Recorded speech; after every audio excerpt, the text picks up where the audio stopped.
welcome back to my channel. Today we are harvesting these garlics, and those ones are over there, and some of the onions that are left that did not end up having scapes, and I have just allowed to go to flower. So these are long overdue, and we're gonna actually need them. These are raised beds for different things. So here we go. And then after which I will do an update. So these are our garlics. They are long overdue. We are just getting them out. Look at that. That's the first one. We're gonna pull out all of this today.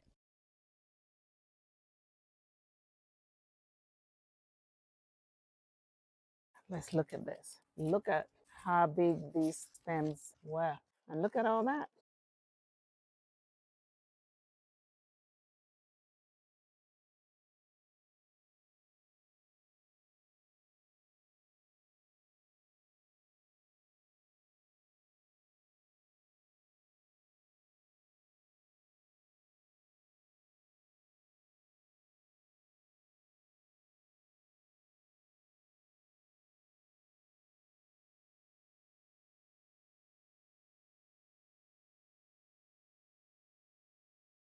And now we are going to move over to the next raised bed and harvest that. Let's do it.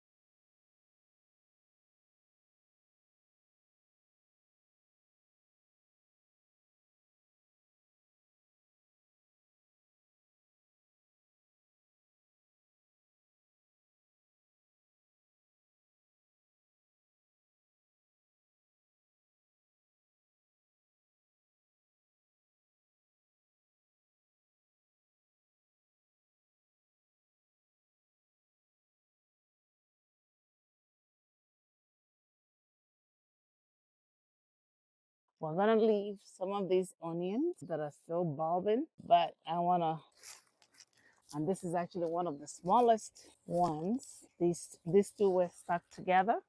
And this is another one.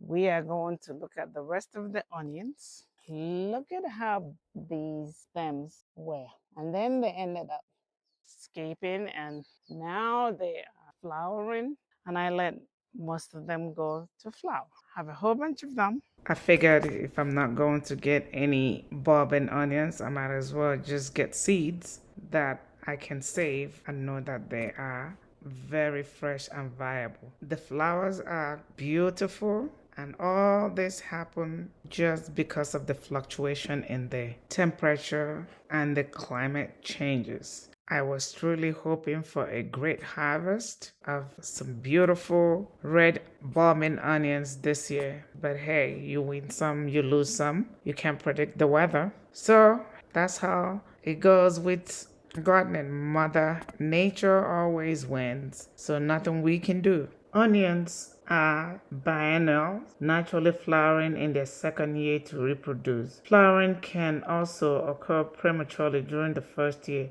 due to stressors like temperature fluctuations, and boy, have we had a lot of that this year. Exposures to cold temperatures followed by warm can trigger onions into thinking it has gone through winter, triggering bolting. Other environmental stresses like drought, inconsistent watering, or poor soil condition. In my own case, inconsistent watering is not a factor since I have irrigation. Here are the final harvest for garlic and bobbing onions that we got, and we are going to dehydrate them. Okay, to process the garlic, and the onion, I start by removing them from, and just literally removing it.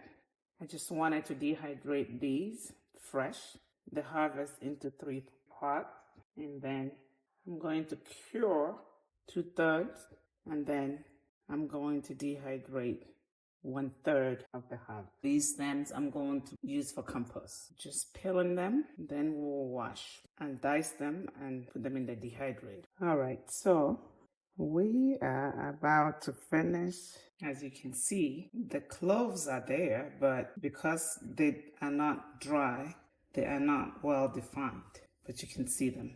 But we will slice these. All right, now we wash all of this. We'll slice it. We'll start with the onion. We are going to slice it, and then, so now we are going to place the onion on the dehydrator sheet, making sure that they are all in one layer.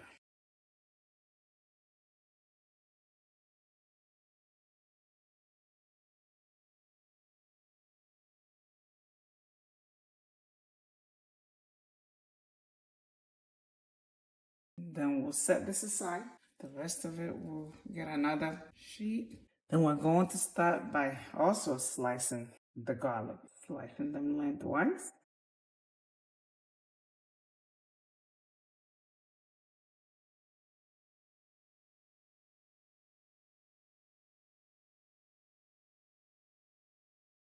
You can choose to slice this any which way you want.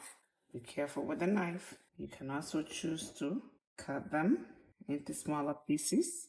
It is important to make sure that you slice them almost the same size so that they can dry evenly.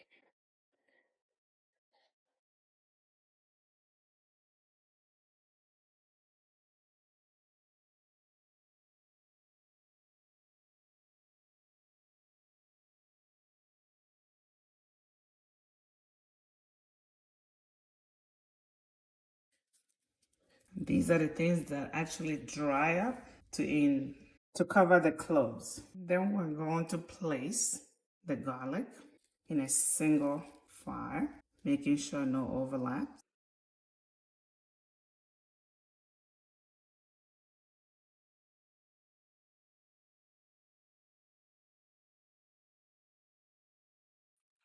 They smell so great.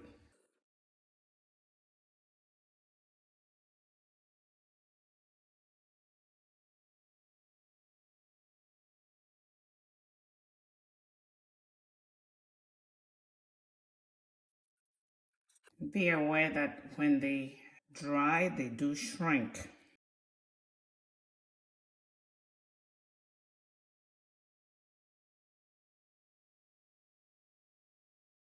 And so now we go and put these and the onion in the dehydrator.